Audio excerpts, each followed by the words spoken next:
नमस्कार मंडळी, श्री स्वामी समर्थ. तर आज मी बनवणार आहेत गुळ आंबा. तर माझ्या चॅनलमध्ये सर्वांचे खूप खूप मनापासून स्वागत आहे. तर पूर्ण रेसिपी बघा, व्हिडिओ पूर्ण बघा आणि चॅनलला सबस्क्राईब केलेलं नसेल तर सबस्क्राईब करा. तर चला आपण रेसिपीला सुरुवात करूया.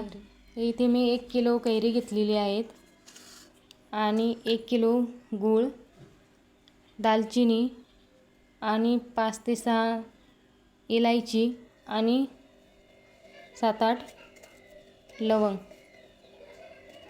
तर चला आपण कैरीचे पहिले साल काढून घेऊया. मी पहिले कैरी स्वच्छ पाण्यात धुवून घेतलेली आहेत आणि आपल्याला कैरी खाली पडलेल्या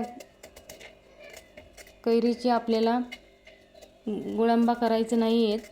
झाडावरची तोडलेली कैरी पाहिजे आहेत आपल्याला. तिचं गुळांबा वर्षभर टिकतो आणि बुरशी लागत नाही गुळांब्याला. तर असे मी पूर्ण साल काढून घेतलेले आहेत. आपल्याला आता किसून घ्यायचे आहेत. किसणीने असे लंबा लंबा आपल्याला किस करायचे आहेत. मग असं पूर्ण आपण कैरी किसून घेऊया.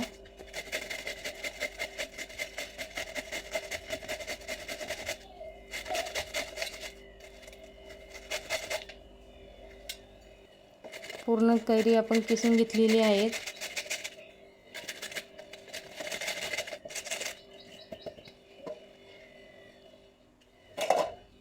हे बघा, एवढं आपलं किस तयार झालेला आहे. तुम्ही साखरेचा पण वापर करू शकता, पण मी माझा लहान मुलगा आहे म्हणून मी त्यासाठी गुळाचा वापर करत आहे. आपण गूळ कट करून घेऊया. आपण पूर्ण गूळ असा आपण बारीक करून घेऊया. आणि गूळ कडक असल्यामुळे बेलीचा गूळ असल्यामुळे तो लवकर कापला जात नव्हता म्हणून मी कुटूनच घेतलेला आहे बारीक ताटामध्ये. तर आता आपण गॅसवरती कढई ठेवूया. कढईमध्ये आपल्याला किसलेली कैरी आपल्याला त्यामध्ये घालून घ्यायची आहेत. आणि एक टीप आहे ती म्हणजे आपल्याला कढईचा वापर आपल्या लोखंडाची कढईचा वापर करायचं नाही आहे यामध्ये. आणि पितळाची कढईचा पण वापर करायचा नाही. कैरी आंबट असल्यामुळे आपल्याला लोखंडाची आणि पितळाच्या कढईचा वापर करायचा नाही आहे. लोखंडाच्या कढईमध्ये कैरी काळपट होण्याची शक्यता असते, म्हणून आपण स्टीलची कढई किंवा अल्युमिनियमची कढईचा वापर करू शकतो.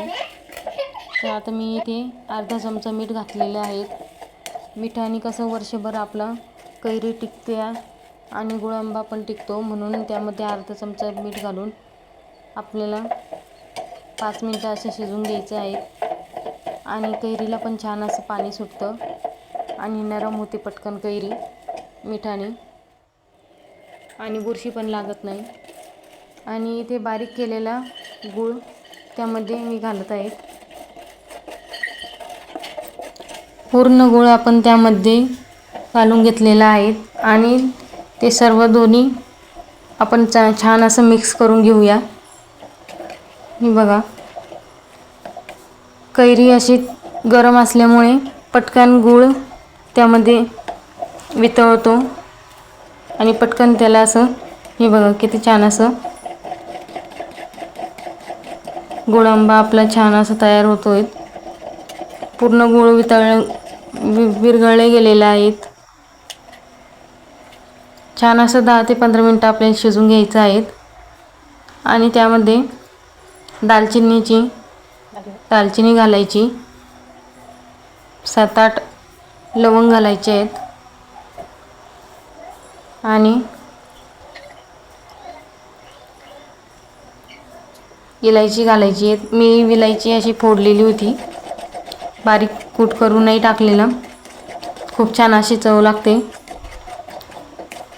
आणि त्यामध्ये तुम्ही जायफळचा पण वापर करू शकता.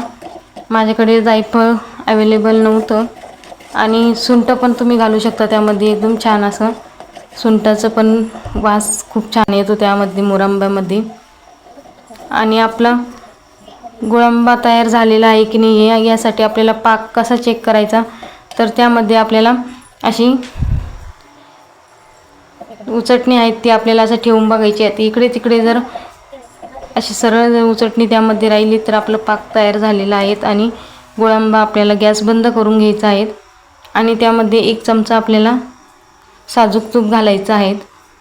त्यामुळे आपल्या गुळांबाला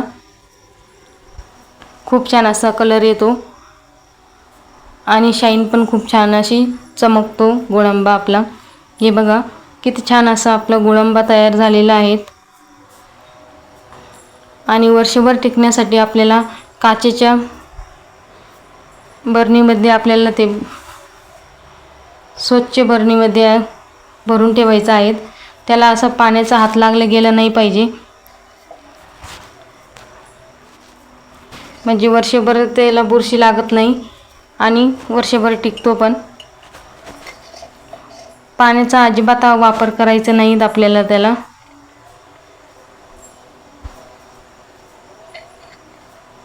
वर्षभर मुरंबा टिकवायचा असेल तर अशा पद्धतीने नक्की ट्राय करा. मी प्रत्येक वर्षी अशा पद्धतीने गुळांबा करत असते. मी साखरेचा केलेला आहे, यावर्षी मी गुळाचा बनवलेला आहे. लहान मुलांसाठी जाम ते आपण बाहेरून श्वासन ते घेऊन येतो, त्यापेक्षा हा गुळांबा नक्की ट्राय करा आणि तुमच्या मुलांना खाऊ घाला. खूप छान असा आपला गुळांबा तयार झालेला आहे. तर तुम्ही पण नक्की ट्राय करा. आणि रेसिपीज आवडली तर सबस्क्राईब करा, लाईक करा, शेअर करा आणि कमेंटमध्ये नक्की सांगा रेसिपीज आवडली तर. असेच नवीन नवीन रेसिपीजसाठी चॅनल सबस्क्राईब नक्की करा. तर चला भेटूया नवीन रेसिपीसोबत. पूर्ण व्हिडिओ बघितल्याबद्दल खूप खूप धन्यवाद.